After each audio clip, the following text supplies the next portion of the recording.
کشتن حسن نصرالله توسط اسرائیل در واقع تحقیر دولت جو بایدن بود. نتانیاهو دستور شلیک رو از خاک امریکا صادر کرد و این یه پیام واضح برای جو بایدن داشت. برای اینکه بدونید این حرکت چه پیامی داشت، تا آخر این ویدیو با من همراه باشید.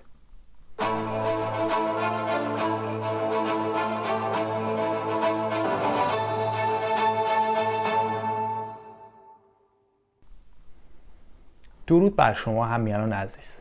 امروز میخوام درباره یکی از بزرگترین تحولات اخیر صحبت بکنم که منطقه خاورمیانه رو حسابی تحت تاثیر قرار داده.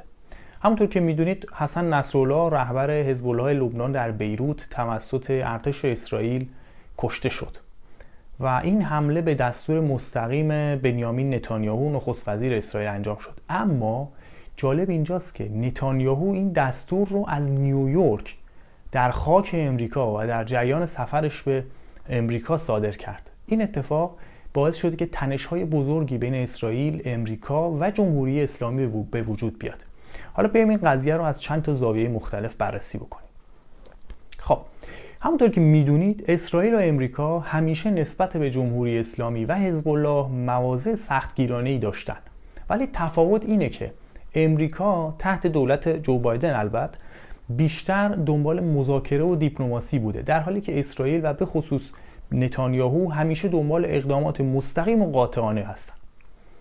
این اتفاق که در واقع که اسرائیل نصرالله رو توی بیروت زد و نتانیاهو مستقیما از نیویورک دستور این عملیات رو داد، به نوعی به یک سیلی دیپلماتیک به دولت بایدن بود.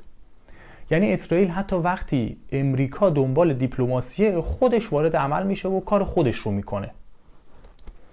نتانیاهو با این کارش خیلی واضح به بایدن یک پیام داد که دیپلماسی در برابر ایران و حزب الله جواب نمیده. اینها دو تا گروه تروریستی هستند و دیپلماسی و مذاکره با تروریست هیچ جایی در واقع موازین بین المللی نداره.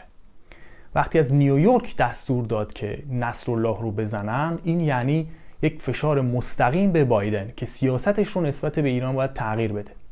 نتانیاهو عملاً داره میگه آقا مذاکره با ایران فایده نداره، بیا باید با زور و قاطعیت باهاشون برخورد کرد. اینها سالهاست که همین سیستمشون بوده، مذاکره با این رژیم معنی نداره. این حرکت در واقع نشون میده که حتی اگه امریکا بخواد با جمهوری اسلامی وارد مذاکره بشه، اسرائیل هر جوری شده دست به اقدام نظامی میزنه و منتظر دیپلماسی نمیمونه.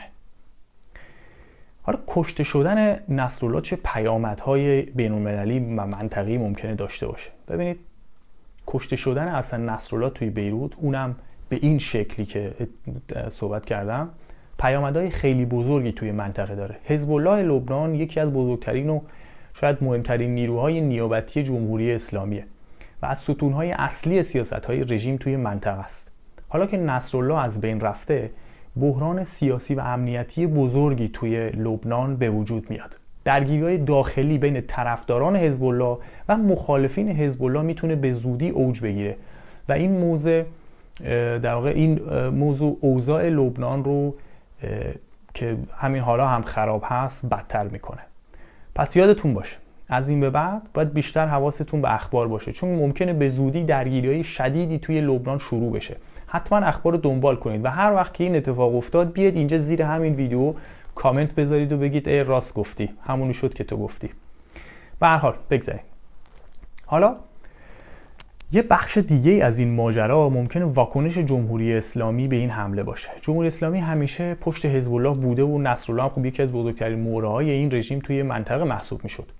حالا که اسرائیل این مهره رو حذف کرده، رژیم به احتمال خیلی زیاد واکنش تلافی جویانه‌ای نشون میده.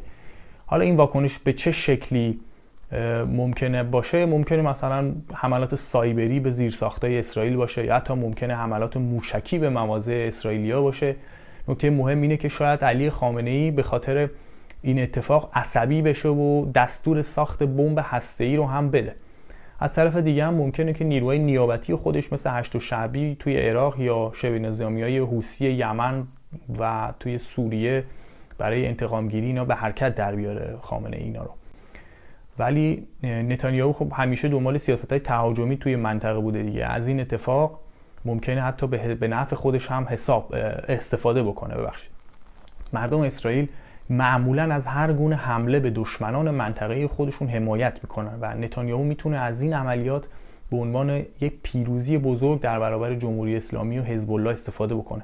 این حرکت نتانیاهو باعث میشه که هم داخل اسرائیل موقعیتش قوی تر بشه و مخالفان داخلیش رو هم حتی تضعیف بکنه و هم در بین ایرانی‌ها محبوب تر بشه. یکی از بزرگترین پیامدهای این اتفاق شکست احتمالی مذاکرات دیپلماتیک بین جمهوری اسلامی و امریکا هم میتونه باشه. جمهوری اسلامی احتمالاً به خاطر این حرکت از مذاکرات کنار میکشه و یا شرایط خیلی سختری رو ممکنه مطرح بکنه. همینطور این اقدام میتونه دست کشورهای دیگه مثل عربستان سعودی و امارات رو هم باز بکنه تا فشار بیشتری به جمهوری اسلامی وارد بکنن. و اما در نهایت اینکه این اقدام اسرائیل یک پیام خیلی واضحی به دنیا داد که ما تحت هیچ شرایطی با جمهوری اسلامی سازش نمی کنیم. حتی اگر امریکا و بقیه دنیا بخوان باهاش مذاکره بکنن، ما به تنهایی و قاطعیت از خودمون دفاع میکنیم. این پیام اسرائیل.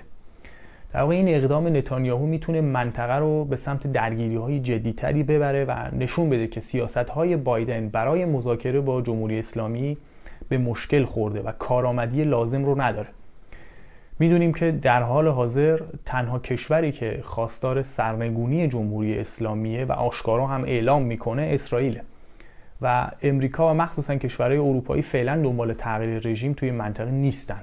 اما با این سیاست اسرائیل که به جهان نشون داد که این رجزخوانی‌های رژیم کاملا توخالی هستند و پوچ هستند و با 2 تا هواپیمای F-35 میشه با خیال راحت تمام پدافند هوایی ایران رو دور زد و یه دور کلا دور ایران بزنن بدون اینکه اتفاقی براشون بیفته، در دراز مدت میتونه کشورهای غربی رو هم در واقع مجبور بکنه که با اسرائیل همراه بشن و سیاست تغییر رژیم رو کشورهای اروپایی هم توی دستور کار خودشون قرار بدن.